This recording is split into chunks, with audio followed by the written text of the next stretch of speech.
여러분이 이제 예배하러 나왔을 때 각자 가지고 온 마음이 있을 것입니다. 그런데 이 시간 그 모든 것을 내려놓고 우리가 위로받는 것 내려놓고, 그리고 또한 우리가 은혜 받는 것 내려놓고 이 시간만큼은 주님 앞에 정말 온전히 주님께 영광 올려드리기를 원합니다. 나의 필요를 내려놓고, 정말 모든 우상들 내려놓고 나의 오직 한 분이신 주님만을 찬양하며 나아가기 원합니다. 우리 시간 같이 찬양하실 때 주를 위한 이곳에 찬양하실 텐데요. 찬양의 가사를 묵상하면서 이 시간만큼은 주님께 영광 올려드리기를 원합니다.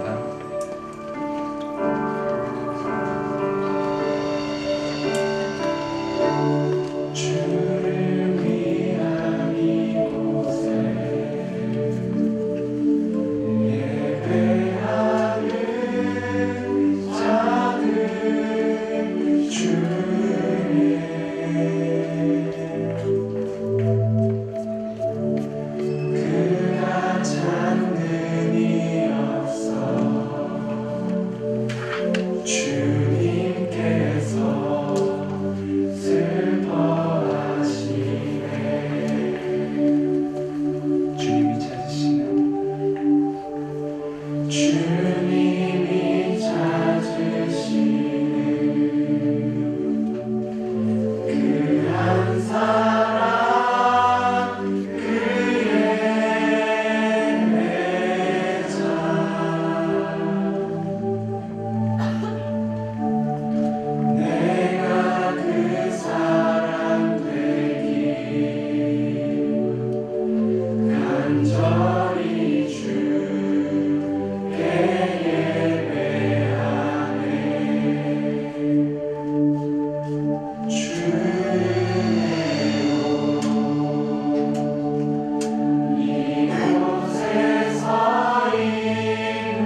하여 주옵소서.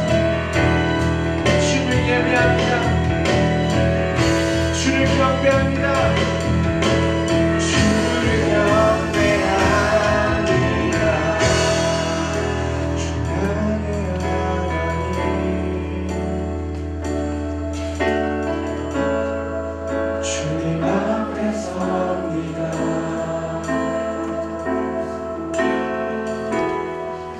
거룩하신 나의 주,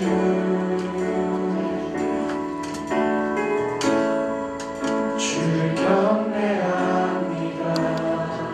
다시 한번 주 나의 하나님,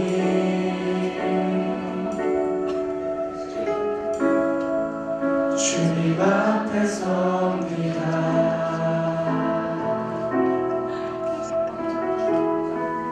거룩하신 나의 주,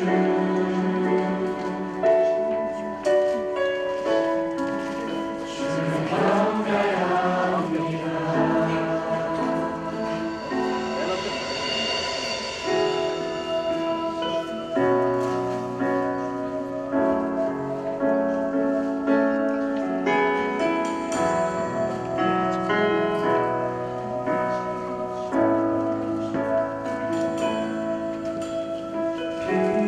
빛되신 주, 어둠 가운데 비추사 내 눈 보게 하소서.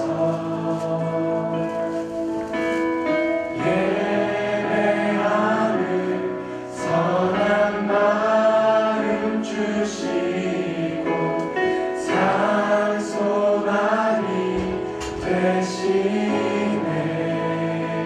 빛되신 주, 빛되신 주, 어둠 가운데 비추사 내 눈 보게 하소서.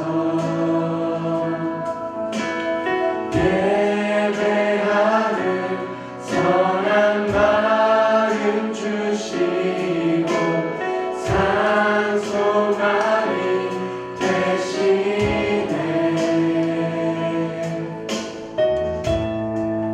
나 주를 경배하니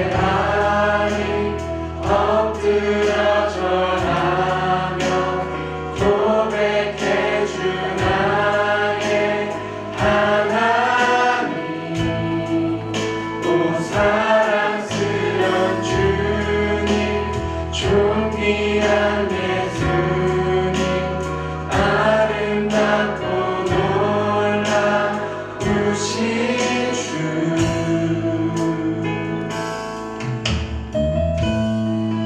만유의 주,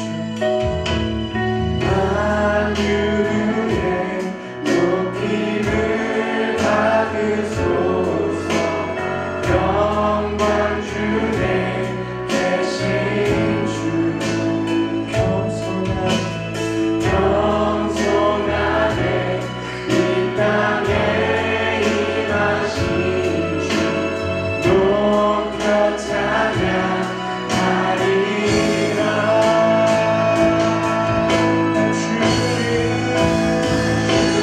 경배하니 엎드려 절하며 고백해 주 나의 하나님. 오 사랑스런 주님, 존귀한 예수님, 아름답고 놀라. 이 시간 주님만 높여줍시다. 나 주를 경배하니 엎드려 절하며 고백해 주 나의 하나님. 오 사랑스런 주님, 존귀한 예수님, 아름답고 놀라. 할 수 없는 주님의 은혜를 찬양합시다. 할 수 없네 주의 은혜, 내 죄 위한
주를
주님 앞에 찬양 올려드릴 때 주님께서 내 찬양을 들으시기를 원합니다.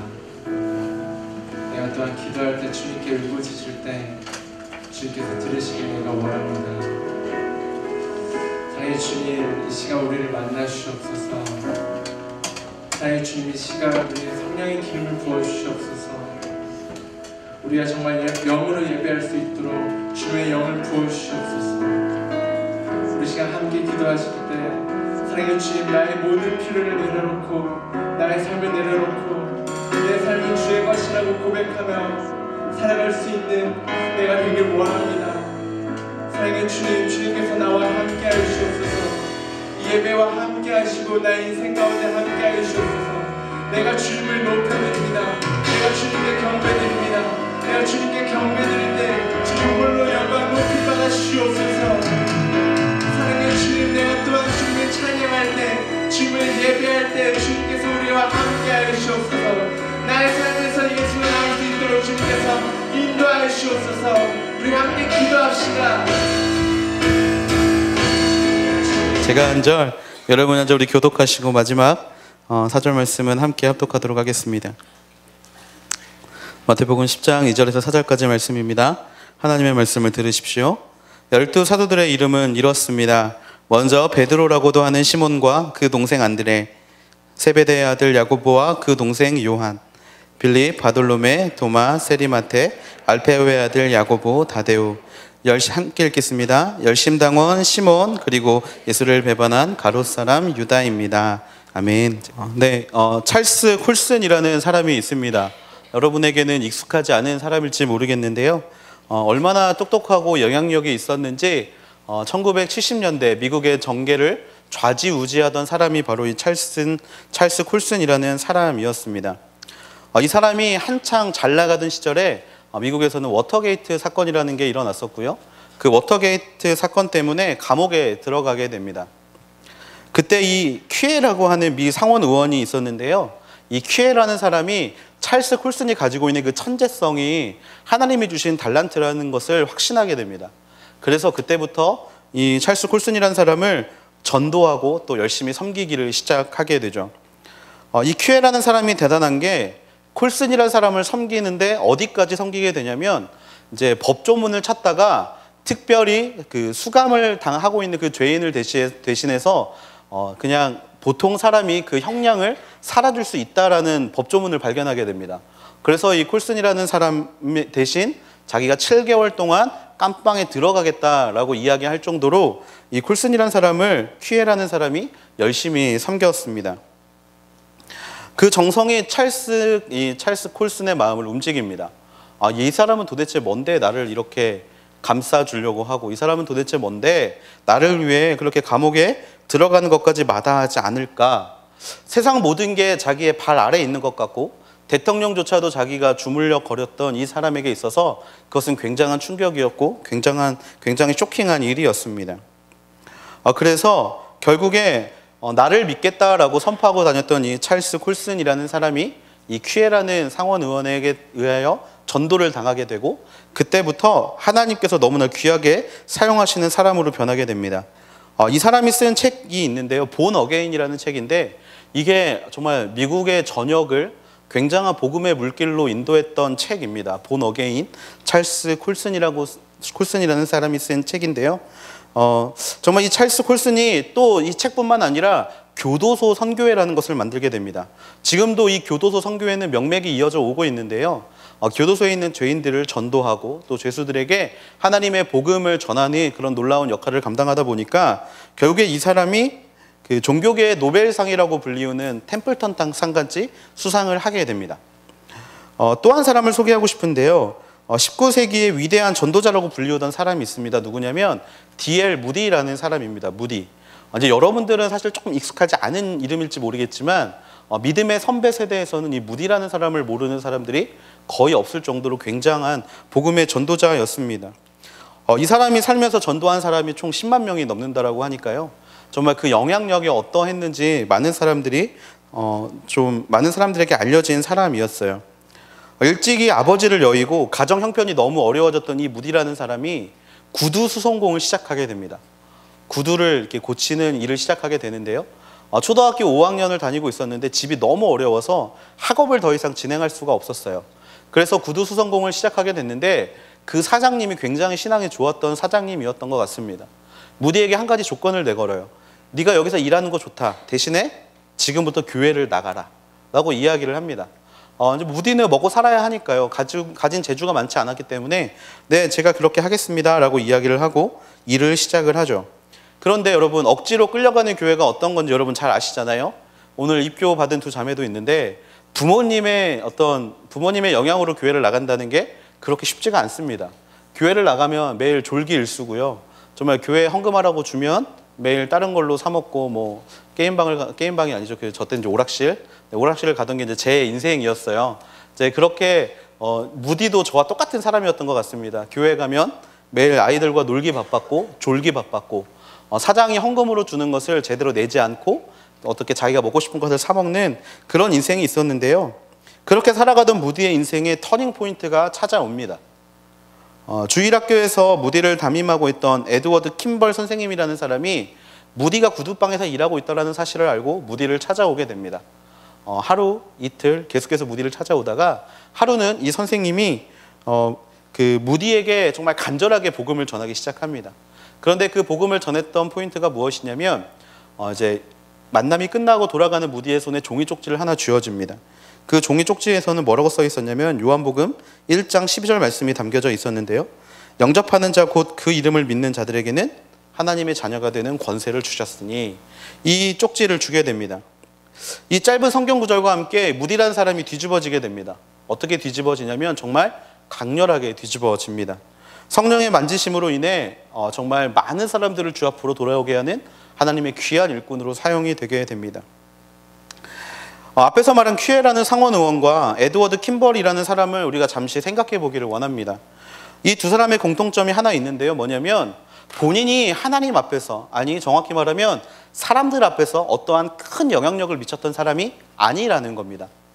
대신에 이 사람들이 했던 거는 딱 하나인데요. 무엇이냐면 바로 누군가의 한 영혼을 하나님 앞에 데려온 사람이라는 것입니다. 우리가 오늘 함께 살펴본 12제자 중에 안드레라고 하는 제자가 있습니다. 이 안드레라는 사람은요, 바로 퀴에와 에드워드 킴벌 선생님과 같은 사람입니다. 성경에 보면 12제자들 가운데 가장 이름이 많이 나오는 사람이 누군지 아십니까? 베드로예요. 베드로의 이름은 정말 끊임없이 나옵니다. 한 장 건너서 베드로라는 이름이 안 나오면 성경책을 읽고 있지 않은 것 같은 생각이 들 정도로 베드로라는 이름은 굉장히 많이 나오고요. 이 베드로는요, 성경에서 베드로가 감당하는 위치는 굉장히 높습니다. 카톨릭의 초대 주교, 그게 베드로죠. 또 예수님의 수제자, 그게 베드로입니다. 이 베드로가 가지고 있는 영향력은 어마어마한데요. 또 제자들 중에는 이름조차 희미한 사람들이 있습니다. 그 중에 한 명이 바로 안드레라는 사람이라는 것이죠. 성경에서 안드레라는 이름을 찾는 것은 그렇게 쉬워 보이지 않습니다. 세 군데 정도에서 안드레라는 이름이 이제 나오는데요. 그만큼 영향력이 적었던 사람이다라고 우리는 생각할 수 있습니다. 그런데 그렇게 영향력 적은 사람을 올해 하늘 공동체의 세가족 그룹의 이름으로 정했는데요. 왜 세가족이 그렇게 영향력 없는 사람이 되고자 하는 마음으로 목사님이 정하셨나라고 생각하는 분들이 계실 것 같아서 오늘 그 오해를 좀 풀고 안드레라는 사람이 어떤 사람인지를 여러분과 좀 함께 나누어 보기를 원합니다. 첫 번째로 안드레라는 사람은요, 상처가 아닌 신뢰로 반응하는 사람이었습니다. 상처가 아닌 신뢰로 반응하던 사람. 예수님이 처음 갈릴리에서 제자를 부르실 때 불렀던 사람이 4명이 있습니다. 베드로, 안드레, 야고보, 요한. 이렇게 4명을 부르셨는데요. 한마디로 이 4명은 예수님의 개척 멤버입니다. 예수님이 만드신 교회의 첫 멤버였다라는 것이죠. 여러분, 그 시작 멤버, 개척 멤버가 얼마나 큰 힘을 가지고 있는지 여러분들은 아마 잘 아실 겁니다. 그리고 이 4명을 예수님은 굉장히 좋아하셨던 것 같아요. 처음부터 부르셔서 가는 곳마다 항상 이 4명을, 이 제자들을 데리고 다녔는데, 이상하게 안드레는요, 그 데리고 다니셨던 곳에는 항상 끼지 못하는 모습을 발견하게 됩니다. 예수님이 중요한 일을 하실 때는 꼭 안드레만 빠집니다. 예수님이 어디를 가실 때도 꼭 베드로와 야고보와 요한을 데리고 가시고 안드레는 쏙 빠집니다. 사실 이 네 명은 친척이었고 베드로는 안드레의 형이었거든요.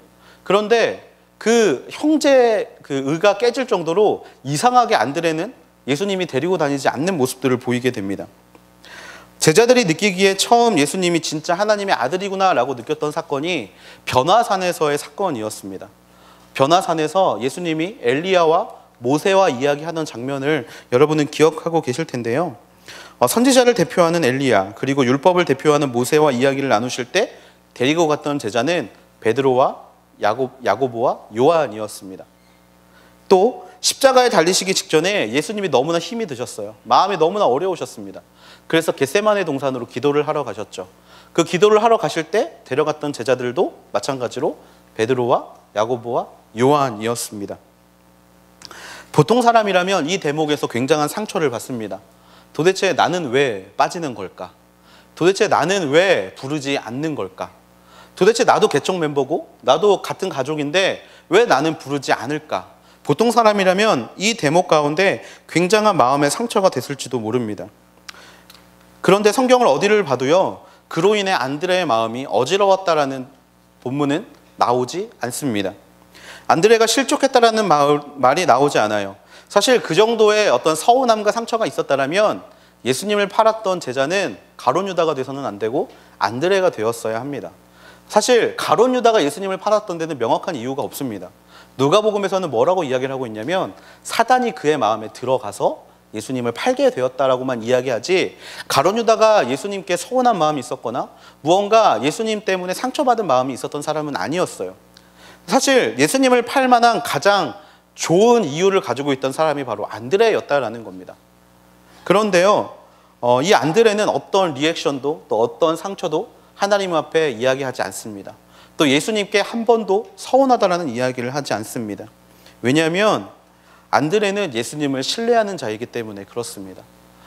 우리는 사실 수많은 그 시간들을 살아오면서 하나님을 원망할 때가 굉장히 많습니다. 하나님, 도대체 나는 왜 이렇게 살아가야 합니까? 하나님, 나는 왜 이런 것을 누리지 못하며 살아갑니까? 그렇게 하나님께 원망을 하는 마음이 많습니다. 사실 그렇다라고 해서 우리가 남들 보기에 그렇게 부족하게 살고 있는 것도 아니고 남들 보기에 그렇게 연약하게 살고 있는 것도 아닙니다. 하지만 이상하리 많지 우리의 마음엔 하나님을 향한 원망이 있습니다.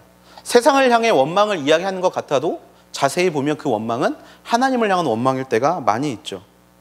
하지만 안드레는요, 한 번도 예수님을 원망하지 않습니다. 다른 제자들은 예수님께 부름을 받을 때 특별히 반응을 하지 않습니다. 내가 나를 따라오라, 내가 너희를 사람 낚는 업으로 부르겠다 라고 말씀하실 때 다른 제자들은요, 네 주님, 내가 따라가겠습니다, 이런 흔한 말조차 하지 않아요. 하지만 안드레는 예수님이 자기를 부르실 그 예수님을 만나고 나서 자기의 친형 베드로를 부르러 갈 때 한마디를 하게 됩니다. 그것이 무엇이냐면 내가 그리스도를 보았다 라는 말을 하게 됩니다. 내가 그리스도를 보았다. 그리스도의 뜻이 무엇입니까? 우리를 죄에서 구원할 자, 우리가 따라야 할 자라는 뜻입니다. 그 고백의 깊이는요, 바로 안드레라는 사람을 가장 명확하게 보여주는 고백의 깊이가 되는 것이죠. 한눈에 본 순간 예수님이 하나님의 아들이신 것을 알았다라는 겁니다. 다른 제자들은 아무리 말해도 모릅니다. 다른 제자들은 끊임없이 이야기를 해도 예수님이 하나님의 아들이신 것과 또 예수님이 우리를 죄에서 구원하여 주실 그리스도라는 사실을 아무도 모르고 있었어요. 베드로가 예수님께서 물어보실 때 주는 그리스도시요 살아계신 하나님의 아들이라고 고백을 했지만 그 믿음에 합당한 행동을 보이지 않지 않습니까? 바로 예수님이 십자가에 달려 돌아가시겠다라고 말씀하시자 주님 그렇게 죽으시면 안 됩니다. 주님 그렇게 하시면 안 됩니다라고 정말 예수님이 이 땅 가운데 오신 일을 정확히 파악하지 못하는 모습을 우리가 보게 되죠.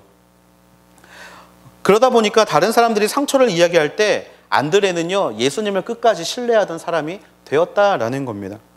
남들은 너는 왜 소외되고 배척되느냐라고 이야기할지 모르겠습니다. 다른 제자들이 안드레에게 그렇게 이야기했을지도 모르겠어요. 아니 너도 초창기 멤버인데 왜 예수님은 너만 빼놓고 그렇게 돌아다니시냐? 왜 너희 형과 너희 친척들은 다 예수님을 저렇게 가까이 두고 사랑하시는데 왜 너는 그렇게 소외받고 천대받냐? 너 무언가 잘못한 거 있는 거 아니야? 라고 다른 제자들이 안드레를 비난했을지도 모르겠습니다. 그런데 안드레는 끝까지 그의 마음에 하나님을 향한 신뢰를 지켰다라는 것이죠. 예수님께서 변화산에 나를 데리고 가지 않아도, 겟세마네 동산에 나를 데려가지 않아도 안드레는 예수님께서는 다 뜻이 있었겠지라고 생각할 수 있었던 사람이었다라는 것입니다. 사실 예수님이 그 변화산과 겟세마네 동산에 베드로와 야고보와 요한을 데려가신 이유가 있습니다. 왜냐하면 그들은 보지 않고는 믿지 못하는 사람이기 때문에 그렇습니다. 그들에게 엘리야를 보여줘야, 그들에게 모세를 보여줘야 비로소 예수님이 하나님의 아들이심을 그들이 믿을 것 같아서 함께 겟세마네 동산에 올라가서 같이 핏방울이 땀방울이 핏방울이 되도록 기도를 해봐야 예수님이 지신 이 십자가의 무게가 얼마나 무거운지를 깨닫게 되기 때문에 예수님께서는 그들을 선택하셔서 데려가셨다라는 거죠. 하지만 안드레는요, 그곳에 갈 필요가 없는 거였어요, 처음부터. 왜냐하면 가지 않아도, 보지 않아도 예수님이 하나님의 아들이심을 깨달을 수 있었기 때문에, 또 직접 경험해보지 않아도 듣는 것만으로도 예수님이 하나님의 아들이심을 깨달을 수 있었기 때문에 안드레는 그곳에 갈 필요가 없었던 것입니다. 안드레의 마음은 언제나 주님께 못 박혀 있었습니다. 주님이 그렇다라고 하시면 그것이 맞는 것이다. 주님이 그렇게 행하시면 그게 우리가 따라가야 할 길이다 라는 확신이 안드레의 마음에 있었다라는 것이죠. 예수님이 하시는 모든 일에는 그분의 계획하심이 들어있는 줄로 믿습니다. 안드레는 항상 그 믿음을 따라갔던 믿음의 사람이었다라는 것이죠. 저는 오늘 우리 하늘대학부 모든 지체들이 안드레와 같은 마음을 품게 되기를 주님의 이름으로 축원합니다. 사실 우리의 마음에는요, 소외감이라는 상처가 너무나 많습니다. 소외감. 사실 여러분들 여러분의 지난 날들을 이야기를 할 때 눈물 흘리지 않고 지난 날들을 이야기할 수 있는 사람들은 그다지 많지가 않을 것 같습니다. 사실 제 안에도 굉장한 소외감들이 많아요. 이제 말하기 전부터 울컥하는데, 제가 이제 대학교를 너무나 가고 싶었는데 집에 돈이 없는 거예요. 제가 몇 번 이야기를 했었던 것 같은데, 그래서 가고 싶은 학교를 한 달밖에 다니지를 못했습니다. 왜냐하면 한 달이 지나면 그 장학금이 그 학비가 반납이 되지 않아서 한 달을 채 다니지 못했어요. 제가 지방에 살다가 이제 그 서울로 이제 유학을 왔는데 정말 열심히 공부하고 정말 나름대로 정말 하나님이 주신 그 공부라는 것에 대해서 열심히 해봐야겠다라는 마음으로 열심히 했는데, 사실 제 형편은 사립대를 갈 수 있는 형편이 되지 않았습니다. 그러다 보니까 그 이야기만 하면요, 제가 지금 이제 설교 중이라 좀 참고 있는데 이 이야기를 조금만 깊게 하면 저는 맨날 울어요. 지금도 그게 좀 한이인 것 같아요. 이제 그런 것들이 사실 저뿐만이 아니라 여러분도 경험하고 있을 거라고 믿습니다. 이상하게 하나님에 대한 소외감이 우리 안에 굉장히 많아요. 하나님, 나는 왜 저런 걸 누리면 안 됩니까? 하나님, 저는 왜 제 친구들처럼 왜 저런 특별한 경험들을 하지 못합니까? 하나님, 왜 저는 하나님을 더욱더 잘 믿는다고 믿고 살아왔는데 왜 저는 그와 동일한 경험을 하지 못하게 하십니까? 이런 고백에서부터 하나님, 저는 당신을 더욱더 잘 믿는다고, 하나님, 저는 하나님을 더욱더 열심히 믿는다고 믿으면서 살아왔는데 왜 저에게는 저 친구와 같은 축복을 허락하지 않으십니까? 왜 저는 저 친구만큼 좋은 곳에 취직하지 못하고 왜 저는 저 친구만큼 삶의 풍요로움을 누리지 못하고 삽니까? 라는 고백들이 사실 제 안에도 너무나 많았다라는 거예요. 여러분들은 어떠십니까? 하나님에 대한 원망이 있으십니까? 아니면 여러분 나름대로 신앙이 굉장히 좋은데 하나님께서 여러분의 인생을 이상하게 더욱더 굴리시고 더욱더 고난 가운데 있게 하시는 것 같은 마음을 혹시 느끼고 계십니까? 그런데요, 안드레는 그 모든 상황을 경험할 때 이 모든 것이 하나님의 계획하심이라는 것을 인정했다라는 겁니다. 그래서 저는 오늘 여러분에게 권면합니다. 여러분의 삶 가운데 소외감이 있으십니까? 하나님께 서운함이 있으십니까? 하지만 그럼에도 불구하고 하나님께서 여러분의 인생 가운데 놀랍게 역사하실 일들을 기대하는 마음으로 소외감이 아닌 하나님을 향한 믿음을 더욱더 키워가게 되는 저와 여러분이 되기를 주님의 이름으로 축원합니다. 하나님은 결코 실수하시는 분이 아니십니다. 하나님은 결코 아무 이유 없이 우리를 이렇게 만드신 분이 아닌 줄로 믿습니다. 여러분들은 각자가 굉장히 독특한 성격들을 가지고 있고요, 모든 사람들은 각자가 가지고 있는 고유의 색깔들이 있습니다. 또 여러 가지 환경들로 인해서 여러분의 그 성격이 완성이 됐습니다. 그런데 여러분 그거 아십니까? 여러분들은 여러분의 성격 자체가 마음에 들지 않는다고 생각할지 모르겠습니다. 왜 나는 이런 성격을 가지고 있지? 왜 나는 이렇게 못돼 처먹었지? 왜 나는 이렇게 남들이 나를 사랑해주지 못할 성격을 가지고 있지? 라고 생각할지 모르겠습니다. 그런데요, 하나님은요, 여러분을 하나님의 계획대로 분명히 만드신 줄로 믿습니다. 여러분의 그 성격은 분명히 쓰일 때가 있습니다. 여러분의 어려웠던 과거의 환경도요, 분명히 사용될 때가 있습니다. 왜냐하면 하나님의 계획은 실수하심이 없기 때문에 그렇습니다. 많은 사람들이 내가 지금까지 죄악 가운데 살았기 때문에 내가 이렇게 된 거야 라고 이야기할지 모르겠습니다. 아니요. 전지전능한 하나님이시라면 여러분 한 사람 한 사람을 하나님의 계획 아래 하나님의 사용하시기에 가장 적합한 모습으로 만드신 줄로 믿습니다. 그것이 바로 믿음이라는 거예요. 믿음. 그런 사람들에게 오는 것은요, 하나님을 향한 원망이 아닙니다. 하나님을 향한 기대가 되는 줄로 믿습니다. 하나님 도대체 어디에 나를 사용하실까? 하나님은 도대체 나를 어디에 딱 맞는 도구로 사용하실까? 그런 기대가 우리 안에 자라나야 하고, 그것이 바로 하나님께서 우리 인생 가운데 허락하신 놀라운 축복이라는 것입니다. 그렇기 때문에 주님의 계획을 신뢰하는 여러분이 되기를 기도합니다. 주님의 선하심을 믿으십시오. 지금 우리 마음에 쌓여야 하는 것은 상처가 아닙니다. 아, 교회에서 이런 상처 받았어. 아, 정말 친구들한테 이런 상처 받았어. 정말 내 주변에 있는 사람들이 나를 너무 싫어하는 것 같아. 모든 관계에서, 삶의 여러 자리에서 상처를 받아야 될 때가 아닙니다. 상처받을 때 오히려 기뻐해야 합니다. 하나님, 이 일을 통해서 나를 또 더욱더 크게 사용하시겠군요. 하나님이 지금 우리에게 상처가 아니라 영적 스펙을 쌓아가고 계시다라는 거예요. 그렇게 주변의 환경에 흔들리지 않게 되는 여러분이 되기를 기도합니다. 그래서 감히 선포하는데, 오늘 이후로 교회 안에서 나 상처받았어라는 말이 사라지게 되기를 기도합니다. 이게 제가 한 주에 지체들에게 한 30-40통의 전화를 받는데 첫 마디는 그겁니다. 목사님, 저 상처받았어요. 왜 그렇게 상처를 많이 받는지. 그런 말들이 없어지게 되기를 기도합니다. 하나님이 여러분을 만지고 계시고 하나님의 계획하심에 여러분들을 사용하게 되는 줄로 믿습니다. 지금 우리 마음에 쌓아야 하는 것, 하나님의 자녀가 되는 것, 그 믿음을 지키는 것입니다. 신뢰함으로 그 마음에 믿음이 쌓이는 하나님의 자녀가 되어야 한다라는 것이죠. 잠언 4장 23절을 좀 함께 보면 좋겠는데요. 잠언 4장 23절 함께 읽어보겠습니다. 시작. 무엇보다도 내 마음을 지켜라. 내 마음에서 생명의 샘이 흘러나오기 때문이다. 여러분이 마음이 계속 상처만 받고 여러분의 마음 가운데 무언가 박탈감만 있고 소외감이 있다라 그러면 우리는 마음을 지킬 수 없습니다. 그런데 하나님은 우리에게 요구하시는 게 있는데 무엇이냐면 마음을 지켜라 라는 거예요. 상처받았다라고 해서 좌절하거나 또 누군가에게 소외감을 당했다 그래서 그 마음이 무너져 버리면 그곳에 생명의 샘이 흘러나올 수 없다라는 것입니다. 생명의 샘이 무엇입니까? 생수의 근원 되시는 예수 그리스도 아닙니까? 우리가 마음이 무너져 버릴 때 더 이상 예수님이 우리 마음 가운데 계시지 않는다라는 거예요. 그분에게서 흘러나오는 생수를 우리가 더 이상 마실 수 없게 된다라는 것을 이야기한다라는 것입니다. 그래서 여러분들이 마음을 지키셔야 합니다. 마음을 지키지 못하면 생명의 샘은 끊어집니다. 그리고 생명의 샘이 끊기면 하나님과의 관계는 멀어지고 관계가 멀어지면 결국에 교회를 떠나게 되는 이런 악순환, 이런 악순환이 우리를 사로잡지 않게 되기를 주님의 이름으로 축원합니다. 특별히 새가족 리더십들에게 권면하고 싶습니다. 여러분들은 안드레와 같은 사람이 되어야 할 줄로 믿습니다. 특별히 새가족 리더십들 소외당할 때가 많은 거 알고 있습니다. 교회의 모든 것들이 양육 그룹 중심으로 돌아가고요. 또 LTC만 해도 새가족은 다른 본문으로 이제 매주 주일에 진행을 하는데 LTC는 양육에 중심이 맞춰져 있거든요. 그러다 보니까 매주 그냥 우리가 보지 않아야 될 것 같다라는 생각이 드는 본문을 가지고 LTC를 진행할 때 여러분들의 마음 가운데 약간의 소외감이 있을 줄로 압니다. 또 담당 목사가 새가족 돌봐주지 않는다라고 또 그렇게 마음을 먹었을 수도 있습니다. 하지만요, 지금 쌓아야 될 것은 소외감이 아니라 감사함인 줄로 믿습니다. 우리 새가족뿐만 아니라 우리 모두가 그런 감사함으로 무장하고 정말 상처가 아닌 신뢰함을 하나님께 올려드릴 수 있는 안드레와 같은 인생이 되기를 주님의 이름으로 축원합니다.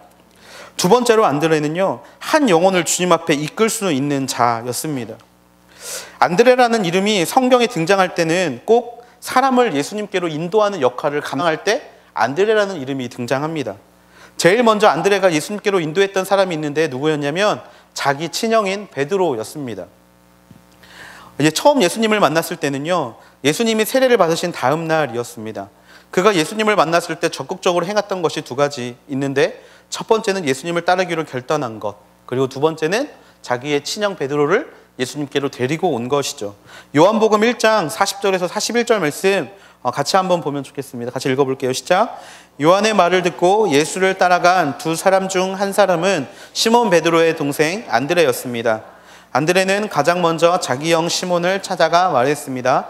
우리가 메시아를 만났다. 메시아는 그리스도라는 뜻입니다. 이 안드레가 베드로를 전도하는 과정이 매우 간단합니다. 내가 메시아를 만났다. 내가 예수님을 만났다. 라는 단 한마디죠. 여러분, 여기서 우리가 잠깐 짚고 넘어가야 할 것이 하나 있는데, 여러분, 전도는요 어려운 것이 아닌 줄로 믿습니다. 여러분, 혹시 전도 많이 해보셨습니까? 지금도 저희 대학부에서 저희 대표 MC가 토요일마다 전도 모임을 진행을 하고 있습니다. 그런데 이제 들어보면 여러분도 아시겠지만 외치는 자의 소리입니다. 외치는 자의 소리. 주변에 아무도 듣지도 않고요. 잠깐 시간을 내달라고 해도 사람들이 시간을 많이 내주지 않습니다. 그럼에도 복음을 전하고 있죠. 사실 여러분들 친구들에게 복음 전하는 게 그렇게 쉽지 않을 거라고 믿습니다. 그런데 전도는요 사실 어려운 게 아닙니다. 선교사님들 간증을 들어보면 재밌는 것을 하나 발견할 수 있는데요. 선교지에서 전도가 가장 잘 될 때가 언제냐라고 물어보면 열의 9은 선교사님들이 언어를 배울 때 가장 전도가 잘 된다라고 이야기를 합니다. 왜냐하면 다른 말을 할 수가 없기 때문에. 배운 게 예수님, 예수 그리스도, 나의 아버지, 이런 거, 예수 천당, 불신 지옥, 이런 거. 선교사님들이 그 말만 배우고 나가서 만나는 사람한테 안녕하세요, 어떻게 사세요, 요즘 힘든 일 있으세요, 이런 거를 말할 수 있는 언어적 스킬이 없기 때문에 그냥 예수 그리스도 이렇게 말하고 다니면요, 한번 당신 따라가겠다라고 따라오는 사람이 많다라고 합니다. 안드레가 이렇게 간단하게 복음을 전할 수 있는 이유가 무엇이었냐면요, 인생에 예수님을 만난 경험이 있기 때문에 그렇다라는 거예요. 간단하게 한마디면 됩니다. 여러분이 예수님을 만난 그 경험을 한마디만 전하면 전도가 되는 줄로 믿습니다. 없는 걸 쥐어 짜내려다 보면 포장하게 됩니다. 말이 길어지게 되고요.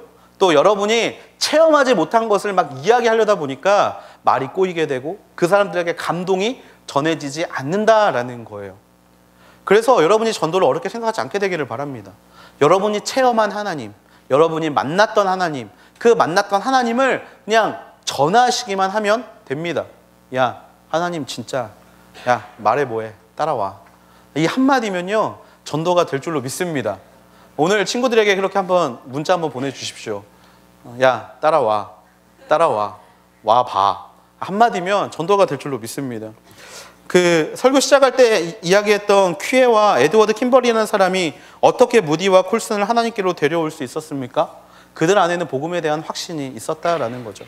복음에 대한 확신이 있었기 때문에 한 사람을 전도할 수 있었다라는 겁니다. 이 시대에 안드레로 살고자 한다면 여러분의 인생 가운데 예수님을 만나야 할 줄로 믿습니다. 그리고 여러분에게 하나님께서 주어진 사명, 한 영혼을 주님께로 되돌아오게 하는 그 사명을 여러분이 기꺼이 감당할 수 있게 되기를 기도합니다. 안드레가 두 번째로 데려온 사람은 바로 오병이어 사건에 나와서 나오는 소년입니다. 디베라 바닷가 광야에서 남자만 5,000명이 넘는 무리들이 예수님의 말씀을 듣기 위해 모여 있고 또 한창 말씀을 듣다 보니까 밥때가 지나버립니다. 그때 수많은 군중을 먹여야 하는데 광야는 마을에서 너무나 멀리 떨어져 있고 문제 해결이 너무나 어려운 상황이 그들 눈앞에 펼쳐져 있었죠. 그때 예수님은 제자 중인 한 명이 빌립에게 넌지시 물어보십니다. 어디서 떡을 사서 먹게 해야겠느냐, 그리고 얼마나 들겠느냐? 빌립은 굉장히 아우니치를 많이 다녀본 사람인 것 같습니다. 대충 눈대중으로 딱 잡더니 한 200데나리온 들 것 같습니다. 그 이야기는 뭡니까? 불가능하다라는 것이죠. 불가능하다. 그렇게 문제 해결이 쉽지 않은 상황에서 안드레는 다른 말을 하지 않습니다. 안드레가 했던 것은요, 한 아이를 예수님께 데려오는 것이었죠. 그게 요한복음 6장 8절에서 9절에 나타나는데요. 제자들 중 하나이며 시몬 베드로의 동생인 안드레가 말했습니다. 여기 한 소년이 보리빵 5개와 물고기 2마리를 가지고 있는데 이렇게 많은 사람들에게 얼마나 소용이 있겠습니까? 이 이야기를 오늘날 우리말의 뉘앙스로 바꿔보면요, 이런 거예요. 혹시 도움이 될지는 잘 모르겠지만 제가 이 한 아이를 한번 예수님께 데려와 보겠습니다. 이 아이에게는 물고기 2마리와 떡 5개가 있는데 이게 도움이 될지는 제가 잘 모르겠습니다. 사실 이 말에 들어있는 뉘앙스는 무엇이냐면요, 바로 예수님께서 그리스도라는 사실을 인정하는 대목이 들어있다라는 거예요. 하나님, 지극히 작은 것을 제가 한번 이 아이를 통해서 주님께 드려볼 테니 전지전능한 하나님이시라면 이것들이 가능하게 될 줄로 믿습니다라는 고백이 그 안에 들어있다라는 겁니다. 우리 모두 결과를 알고 있겠지만 5천 명이 다 먹고도 여러 강주리가 남는 것을 바라보게 되죠. 바로 이런 사람이 안드레라는 겁니다. 한 영혼이 얼마나 귀한 포텐을 가지고 있는지, 한 영혼이 얼마나 귀한 하나님의 계획을 가지고 있는지 그것을 바라볼 수 있는 사람이 바로 안드레라는 것입니다. 그래서 안드레의 비전은 간단했습니다. 뭐냐면 한 영혼을 주님께 데려오자. 한 영혼을 주님께 데려오자. 그 이후는 사실 더 이상 생각하지 않았던 것 같습니다. 사실 예수님께서 십자가에 달려 돌아가시고 부활 승천하신 이후에 제자들이 온 세계 방방곡곡으로 흩어지지만 안드레는 어디로 갔는지에 대한 기록이 잘 나와 있지 않습니다. 이것만 보더라도 안드레라는 사람의 비전이 얼마나 아름다웠는지를 볼 수 있죠. 한 영혼에 집중하는 비전.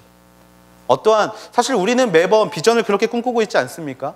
무언가 거창한 것, 무언가 내가 높아지는 것, 무언가 내가 드러나는 것, 무언가 내가 남들이 가지지 못하는 것을 가진 것을 비전이라고 생각할 때가 있지만 안드레에게의 비전은 한 영혼을 바라보는 것, 한 영혼을 하나님 앞에 데려올 때 그 영혼으로 인해 얼마나 놀라운 변화가 일어날지를 보고 싶어 하는 것, 그것이 바로 안드레의 비전이었다라는 것입니다. 여러분 주변에 예수님을 알지 못하는 사람들이 있다면 그들을 하나님 앞에 데려오기 위해서 끊임없이 그들에게 전도하고 그들에게 예수 그리스도의 삶의 능력을 보여줄 수 있는 여러분이 되기를 주님의 이름으로 축원합니다. 그에게 생명의 말씀을 전하십시오. 특별히 여러분이 만났던 하나님, 여러분이 만났던 예수 그리스도를 전하십시오. 그러면 예수님이 그의 인생을 만지시고 그의 주변을 변화시키실 줄로 믿습니다. 베드로는요, 안드레 때문에 예수님께로 왔지만 사도행전만 보더라도 베드로는 수많은 사람을 예수님께로 돌아오게 하는 자가 되었습니다. 또한 이 어린아이는요, 안드레에 끌려서 예수님께로 가까이 왔지만 그가 드린 오병이어 때문에 정말 수만 명의 사람들이 예수님 안에서 삶의 기쁨을 누릴 수 있게 됐다라는 것이죠. 그 한 사람이 바로 여러분 주변에 있는 한 사람이 될 수 있다라는 것입니다. 특별히 저는 새가족에게 이런 기적의 역사가 일어나야 할 줄로 믿습니다. 정말 남들이, 정말 새가족은 친하지 않은 사람들이 모여서 7주마다 로테이션이 되고 매번 많은 사람들이 바뀌는 과정 가운데 순장님들이 마음 지키기가 굉장히 어렵습니다. 왜냐하면 한 해를 같이 가는 사람들은 내가 잘 양육하고 하나님의 말씀으로 잘 키우면 한 해 동안 그 기쁨을 같이 누릴 수 있지만요, 새가족은 7주 왔다가 등반하게 되면 이상하리 많지 그 전에 순장님들을 잊어버리고 이상하리 많지 외로움 가운데 또 새로운 순환을 맞아야 하는 게 새가족 순장들입니다. 하지만 그런 순장님들이기 때문에 오히려 더 오늘 함께 보니 안드레의 비전이 있어야 할 줄로 믿습니다. 한 영혼을 천하보다 귀하게 여기는 우리 모두가 되기를 주님의 이름으로 축원합니다. 그 영혼이 세상을 바꿀 수 있는 사람이 될 수 있습니다. 그 영혼이 세상을 변화시킬 수 있는 하나님의 귀한 도구가 될 줄로 믿습니다. 특별히 우리 모두에게 그런 전도의 불이 오늘 이 시간 임하게 되기를 기도합니다. 지금 이 시간 여러분이 생각하는 사람들이 있을 겁니다. 사실 그 믿는 가정에서 태어난 사람들은 굉장히 축복받은 사람들이에요. 그 인생 가운데 사실 항상 그 말씀의 축복, 항상 기도의 축복, 항상 함께 누림의 축복을 항상 누리왔던 사람들입니다. 하지만 이 중에는요, 그런 모태신앙의 집안보다 오히려 부모님이 믿지 않고 형제 자매가 믿지 않고 가족이 믿지 않는 사람들이 너무나 많습니다. 우리 모두가 이 시간에 생각나는 사람이 분명히 있을 겁니다. 그 영혼들을 위해서 기도하게 되기를 정말 간절히 소망합니다. 우리가 그들을 바꿔야 해요. 우리가 그들을 변화시켜야 합니다. 그럴 때 그의 인생을 들어쓰시는 하나님을 바로 볼 수 있는 그런 안드레와 같은 삶을 살 수 있게 된다라는 것이죠. 오늘 말씀을 마무리하려고 합니다. 안드레는요, 12 제자들 중에 그 이름이 희미한 자였지만 하나님께서 너무나 사랑하셨고 예수 그리스도께서 너무나 귀하게 쓰시는 하나님의 자녀인 줄로 믿습니다. 그리고 우리가 특별히 이 시간에 안드레를 주목하고 바라볼 수 있게 하셨습니다. 그 이유가 무엇입니까? 하나님의 역사가 분명히 그런 사람을 통해서도 이루어지고 있다. 그 한 영을 품을 수 있는 사람을 통하여서 하나님의 역사는 지금도 일어나고 있다라는 것을 알려주기 원하시는 마음 때문에 그렇습니다. 주인공이 아니면 어떻습니까? 하나님의 영광을 드러낼 수만 있다면, 내 마음 가운데 서운함이 좀 있으면 어떻습니까? 하나님의 영광을 드러낼 수 있다라면, 그 하나님의 영광만이 그의 인생을 이끌어갔던 비전이었던 그 안드레처럼 오늘 저와 여러분의 인생 가운데 그런 하나님의 놀라운 역사가 임하게 될 줄로 믿습니다. 여러분, 상처를 쌓아가는 인생이 아니라 감사함과 믿음을 쌓아가는 여러분이 되기를 축원합니다.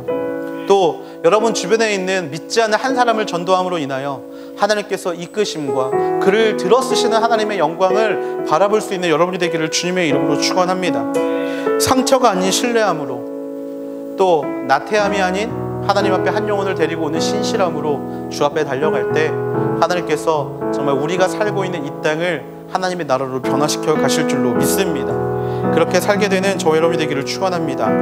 우리 이 시간에 같이 좀 찬양 하나 하고 기도하면 좋겠는데요. 사실 안드레와 같은 마음으로 살아가려면 우리 마음 가운데 한 가지 가져야 되는 신뢰함이 있습니다. 무엇이냐면 내 삶이 하나님의 것이라는 것이죠. 내 삶의 주인이 나라고 여기기 때문에 상처를 받는 것이고요, 내 삶의 주인이 나라고 여기기 때문에 우리가 우리의 생각들을 꺾지 못할 때가 너무나 많습니다. 그래서 우리가 이 시간에 좀 같이 결단하면 좋겠습니다. 내 삶은 주의 것입니다. 내 삶은 주의 것입니다. 우리 시간 함께 찬양 드릴 텐데요, 괜찮으시면 우리 자리에서 일어나서 함께 하나님 앞에 찬양함으로 나아갔으면 좋겠습니다. 주님 내 길을 잘 아시고 내 걸음 아시네. 어둠에서 빛을 내시는 그분을 믿네. 무엇으로 주를 섬길지 어디로 가야 할지 헤매이는 나를 아시고 길을 여시네. 내 삶은 주의 것, 내 삶은 주의 것, 내 삶은 주의 것. 온전한 신뢰를 주께 드리네. 보이지 않아도 믿음으로 걷네. 주 영광 바라보며 다시 한번 찬양하겠습니다. 주님 내 길을 잘 아시고, 주님 내 길을 잘 아시고 내 걸음 아시네. 어둠에서 빛을 내시는 그분을 믿네. 무엇으로 주를 섬길지 어디로 가야 할지 헤매이는 나를 아시고 길을 여시네. 내 삶은 주의 것, 내 삶은 주의 것. 온전한 신뢰 주께 드리네. 보이지 않아도 믿음으로 걷네. 주 영광 바라보며 다시 한번 고백하겠습니다. 내 삶은 주의 것, 삶은 주의 것, 내 삶은 주의 것. 온전한 신뢰 주께 드리네. 보이지 않아도 믿음으로 걷네. 주 영광 바라보며 주만 따르네. 우리 시간이 찬양의 가사처럼 하나님 앞에 기도함으로 나아가면 좋겠습니다. 사랑이 많으신 아버지 하나님, 내 삶은 주의 것입니다. 아버지 하나님이시여, 나의 모든 인생은요 하나님의 것임을 믿습니다. 아버지 하나님이시여, 내 삶의 주인이 나라고 생각하는 순간 아버지 내게 있는 모든 상황과 아버지 내게 펼쳐져 있는 모든 현실이라는 짐이 아버지 나를 옥매이고 아버지 나를 옥죄며 언제나 내가 넘어지게 하는 도구로 전락해버림을 봅니다. 사랑이 많으신 아버지 하나님이시여, 내 안에 상처가 가득한 인생이 아니라 하나님을 향한 믿음이 가득한 인생이 되게 하여 주시옵소서. 아버지 하나님이시여, 하나님 앞에서 아버지 우리가 정말 내 마음을 쏟아낼 때가 있습니다. 하나님, 나는 왜 그렇게 살지 못합니까? 하나님, 나는 왜 그렇게 누리며 살지 못합니까? 하나님, 나는 왜 특별히 구별하지 못하고 하나님 나는 왜 이렇게 정말 남들이 보기에도 불쌍하게 살아가야 합니까? 라고 고백해야 될 때가 있습니다. 하지만 아버지 하나님이시여 그 가운데 하나님께서 우리에게 주시는 말씀은요, 나를 믿어라, 나를 믿어라. 너의 그 모습 있는 그대로 사용하는 나의 나의 계획함을 기대하고 너의 그 모습 그대로 너를 사랑하는 나 하나님을 신뢰하라고 말씀하시는 줄로 믿습니다. 사랑하신 아버지 하나님, 그 신뢰가 우리 안에 있게 하여 주시옵소서. 아버지 하나님이시여 내가 비록 소외당한다 할지라도, 아버지 내가 비록 무언가 상처 입는다 할지라도 하나님이 원하시는 것은 그 너머에 있는 하나님의 계획이신 줄로 믿습니다. 온전히 그 계획만을 바라보며 달려가는 하나님의 거룩한 자녀가 되게 하여 주시옵소서. 오늘 시간 주여 한번 부르짖고 통성으로 기도 한번 나아가시겠습니다. 주여, 어떤 많으신 아버지 하나님, 내 마음을 주 앞에 올려드립니다. 아버지 이 삶이 주의 것임을 고백하고 이 삶이 하나님께서 허락하신 귀한 삶에 대하여 할 줄로 믿습니다. 성령 받으신 아버지 하나님이시여, 우리 안에 연약함과 부족함이 많지만 아버지 하나님이시여 언제나 그것을 덮으시며 놀랍도록 역사하시는 하나님을 바라보게 되는 우리들이 되게 하여 주시옵소서. 성령 받으신 아버지 하나님, 특별히 이 마음을 주 앞에 올려드립니다. 내 안에 서운하고 상처받고 내 안에 무너진 것들이 있다라면 주여 그 마음을 만져주시고 아버지 하나님이시여 상처가 아니라 신뢰를 통하여 하나님을 바라볼 수 있는 하나님의 거룩한 자녀들이 되게 하여 주시옵소서. 아버지 하나님이시여, 이 세상은 사람들을 차별하고요, 이 세상은 가진 자와 가지지 못한 자의 구별을 나누고요, 이 세상은요 아버지 높은 자와 낮은 자의 구별을 나누는 세상입니다. 하지만 아버지 하나님이시여, 우리가 그러한 세상을 살아갈 때 왜 세상의 기준으로 우리 스스로를 판단함으로 나아가야겠습니까? 사랑이 많으신 아버지 하나님이시여, 나를 판단하시는 분은 오직 우리 주 예수 그리스도 뿐이심을 믿사오니 아버지 하나님이시여, 그 예수 그리스도를 바라보는 마음으로 아버지 하나님이시여 하나님을 향한 시선을 두고 언제나 믿음을 가지고 주 앞에 달려갈 수 있는 하나님의 자녀들이 되게 하여 주시옵소서. 내 삶은 나의 것이 아닙니다. 아버지 내 삶은요 주의 것입니다. 그렇기 때문에 우리가 상처받아야 할 이유도 없고요, 그렇기 때문에 우리가 감사해야 될 이유가 많게 됨을 믿습니다. 아버지 하나님이시여, 그 믿음이 우리 가운데 있게 하여 주시옵소서. 그 믿음이 우리 가운데 있게 하여 주시옵소서.